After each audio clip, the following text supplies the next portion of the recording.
Hello, trading is closed on March 27th, 2017.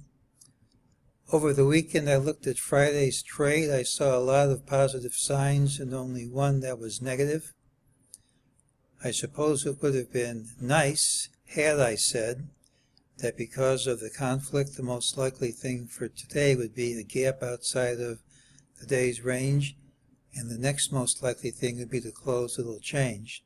It would have been nice, but that's not what I said, so that's a missed opportunity. What I said was I looked for higher prices, provided we took out this high early, ideally by gapping over it. Well, it was obvious before the open that wasn't going to happen, so the call was killed before the open. I also have a standard trading rule that says gapping sharply in the undesired direction kills the call before the open. Well, during the day, MEJT said that was a false move, that after this time we'd see this price, which we did. So we have reversed from a MEJT resistance level. MEJT said that ultimately we're going to see 23.27.32. It doesn't have to print tomorrow, but usually it will. Usually it'll print soon. Starting out low, rallying all day is positive, but it's not positive if you can't close over the middle of the day high.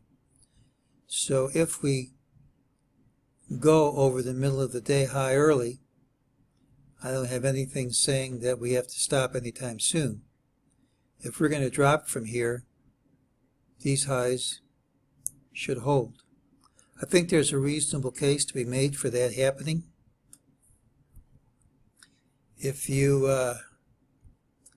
take a look, if we call this wave 3, if this is an ABC, you'll see wave C is equal to wave A. So it's possible wave 5 down starts from right here.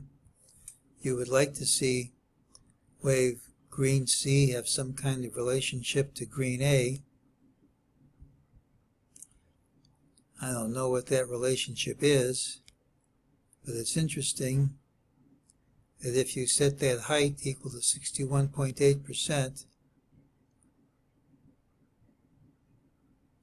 projected here, you get maybe just under 2315.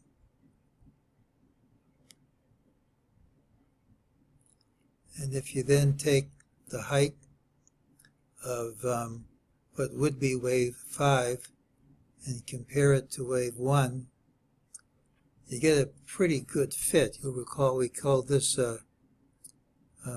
truncated fifth with 1, 2, 3, 4, 5.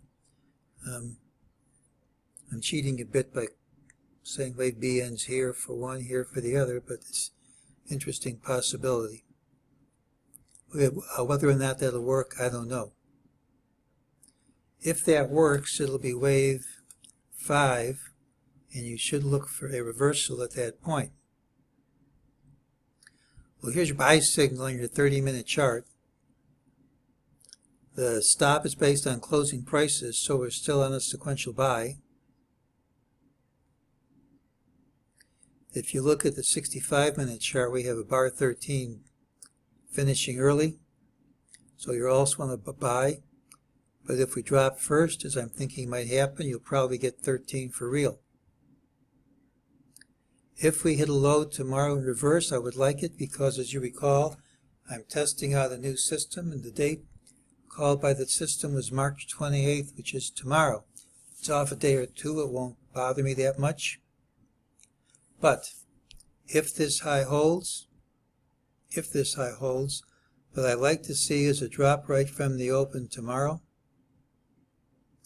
I'd like to see at least 23.27.32. Outside chance will be about 10 to 15 points lower than that. And then I'd like to see a reversal,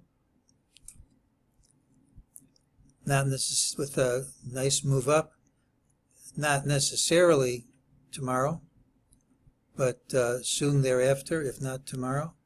I'd like to see us hit a fifth wave down with a low somewhere in this particular area.